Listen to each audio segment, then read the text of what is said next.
Socialism does more than just wreck economies. Again and again, it leads to tyranny, unbelievable cruelty. Fue vilmente maltratado, humillado, violado, dejado. Thousands of people are in jail in Venezuela now because they dared criticize the dictator. Francisco Marquez spent 4 months in jail for what the government called inciting violence. He was released 2 months ago and joins us now from California. So, were you inciting violence?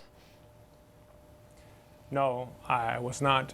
And I think it's very important to point out that the Venezuelan regime has for many years put many people in jail just for speaking out and for doing opposition. I was a victim of this. I was part of this process to try to recall the mandate of Maduro, a constitutionally protected process.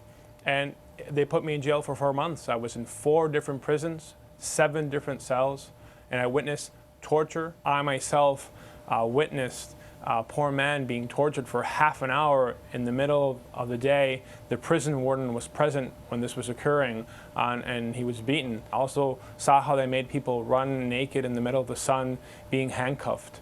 And these were why? regular prisons. Just out of sadism, or why they and not you? Mostly it's because my case was very high profile. Listen, Mr. Stossel, I'm one of the lucky ones. You know, I was 4 months in jail and I'm still out right now. And I think it's because my case was very high profile. It definitely helped that I was a dual citizen. I'm one of the lucky ones. There's still people who've been years in jail and are still suffering these horrible consequences. I'm looking at this picture here of you in a bus, a detention bus. What's going on there? That was when I was recently jailed. You see the National Guard right there. A lot of the security forces inside Venezuela, they're actually against what's going on with the Maduro regime.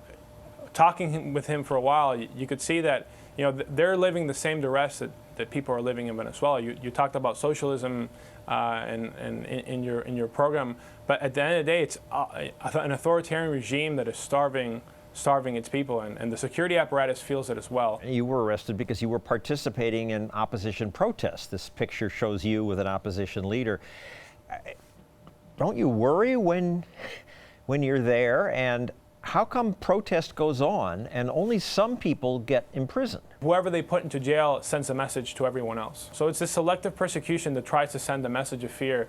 That the message is very clear. Anyone who opposes this regime, who actively protests on the street or anywhere else, or voices their opinion, has a real threat of being put into jail. What's the connection between political repression and socialism? Socialism is just an economic system. Why does it so often lead to oppression and this cruelty? The state is in every part of society.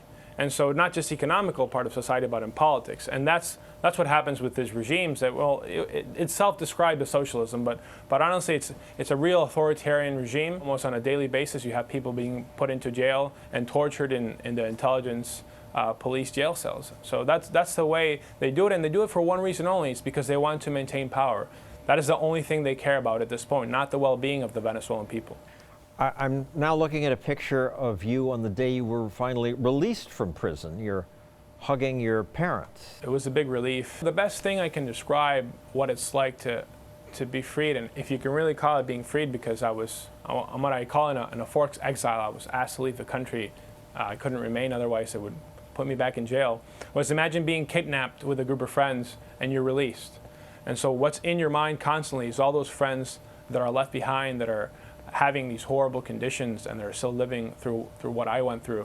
And as I always said, I'm one of the lucky ones. The regime was really laid bare in these 4 months of going through these different prisons, because they describe themselves as a socialist regime, and the most vulnerable part of society are the ones that are in prison. And these prisoners, like I said, from political prisoners to common prisoners, were constantly beaten and tortured and dehumanized. And this is one of the things that I think is very important for the Western Hemisphere to understand, that we cannot continue to tolerate this. Thank you, Francisco Marquez.